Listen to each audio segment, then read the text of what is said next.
Yeah, the last company I was building, and I was actually I wanted to clean up a space on the internet that's actually very, very what I consider dirty and shady, and made possible by Google and Yahoo, which made them several billion a year. One thing I learned in my career was you don't change industries by telling people to change. You change it by making it more profitable for the alternative more profitable for them. Yeah, so I created a company in a space where I actually started taking away Google and Yahoo big customers of theirs. And in the process, I mean, this was close to pulling off. I put all my money in. Once I started running out of money, I brought in some venture friends, and family as well. And, I kind of got a little seduced by the money. And we blew up. Our company completely blew up. I lost everything. I had to look people in the eye who were friends and family and say, I lost your money. Like each one, I went to them, looked them in the eye and said, I'm sorry. It was horrible. And at the same time, I got very, very sick. I'd been going for over almost 4 years as a founder, no vacations. Like anyone listening to this, you've sitting across from me can understand this, like just going all in, nothing. My life was obsessed. I was going to pull this company off and make a bunch of money and have done something big and blah, blah, blah. And it all went to zero.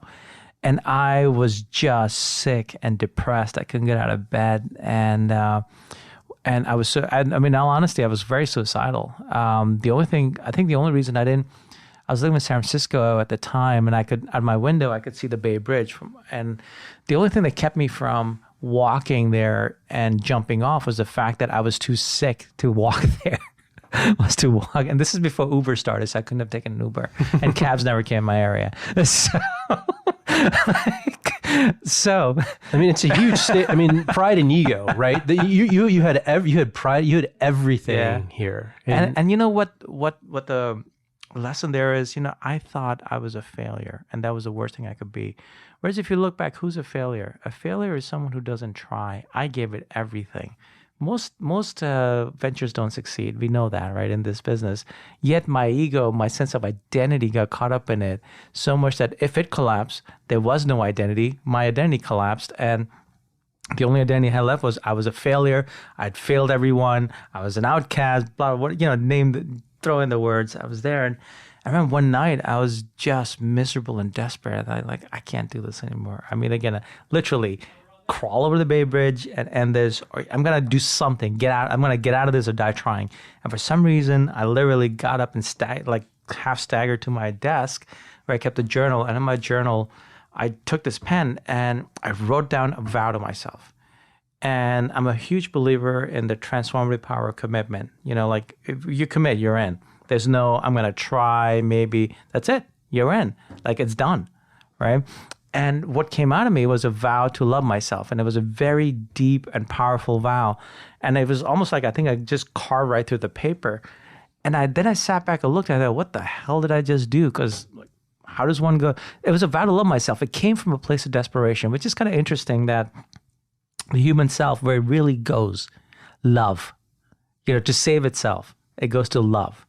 There's so much literature and movies and so forth that show that same thing. And yet to realize that to save myself, I went to love and love for myself. That some part of me realized that was how I need to save myself. And so now here I am, sick, locked up in my apartment. My company's in the throes of finally fully falling apart. My team's revolting and some investors are revolting, all the fun stuff you can throw at it.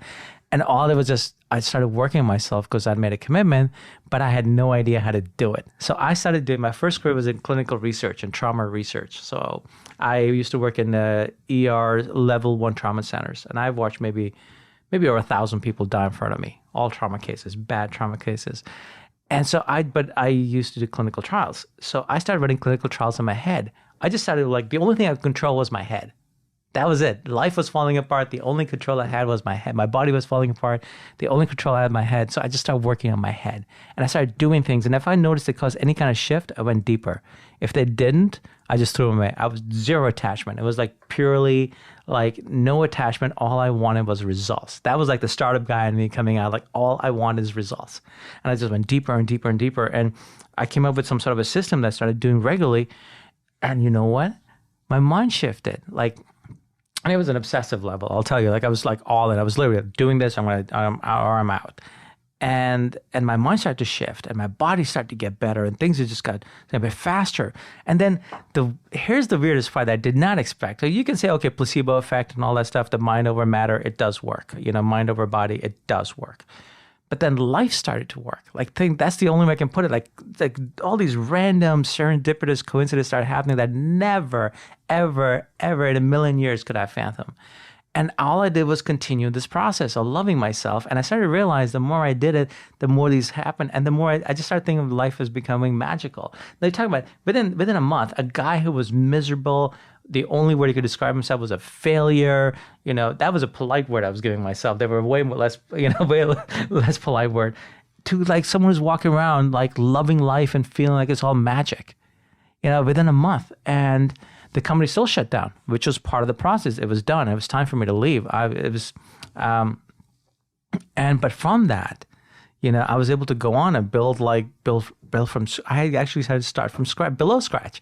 I was in severe credit card debt. I was actually like paying off everything, credit cards at one point, and so I had to start from below scratch. And at that point in my career, it was a hell of a blow to the ego, but it was almost like, wow, I start fresh. What now? So first of all, leave it to an entrepreneur to obsessively A/B test on oneself, right? So you almost were like the quintessential petri dish for this. But leaving that aside,